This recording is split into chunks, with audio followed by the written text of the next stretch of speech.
Maintenant, le réfrigérateur. Donc, le réfrigérateur, dans l'industrie, il y en a majoritairement deux modèles. Un modèle qui marche au 12 volts, donc sur la batterie, et le deuxième modèle qui fonctionne 110 volts et propane. Si on fonctionne sur le 12 volts, c'est facile. Il reste en marche en tout temps, on n'a pas besoin vraiment de le gérer. Pour celui qui fonctionne propane au 110, c'est un petit peu le même principe, mais on a appliqué quelques petits pitons de plus. Donc, un piton sur lequel on va pouvoir le mettre en mode fonction automatique. La fonction automatique est la suivante, c'est qu'il va toujours prioriser l'électricité avant de prendre le propane. Du moment qu'il sent qu'on n'a plus d'électricité, donc on débranche la roulotte du camping ou qu'il y a une panne de courant, son but c'est de tomber au propane automatiquement.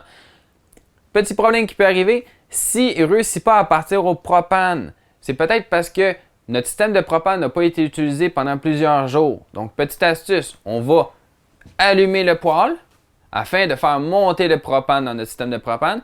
Et ensuite de ça, on va pouvoir fermer et rallumer le frigidaire pour bien qu'il puisse redémarrer son cycle. Lorsqu'on n'utilise pas le frigidaire pendant plusieurs jours, voire justement l'hiver aussi, il faut laisser les portes ouvertes. Donc, le frigidaire, normalement, va être à off, en mode fermé, mais il faut laisser justement le frigidaire aéré. Non seulement ça, comme je vous ai dit tantôt lorsqu'on a parlé du numéro d'identification du véhicule, il faut absolument se rappeler qu'on a aussi un identifiant pour le frigidaire et les autres composantes. Donc, très important pour quand on a besoin d'acheter des pièces ou en termes de garantie prolongée, ça nous prend cette étiquette-là pour qu'on puisse trouver les bonnes pièces pour réparer notre frigo.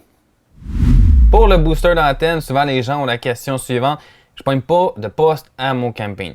C'est possible parce que le booster d'antenne ne serait pas activé. Donc le booster d'antenne qui se trouve juste ici, on a un petit piton sur le côté droit de la prise coaxiale. On pèse sur le petit piton, la lumière verte va s'allumer et ensuite de ça, on devrait pogner pas mal plus de signal qu'avant.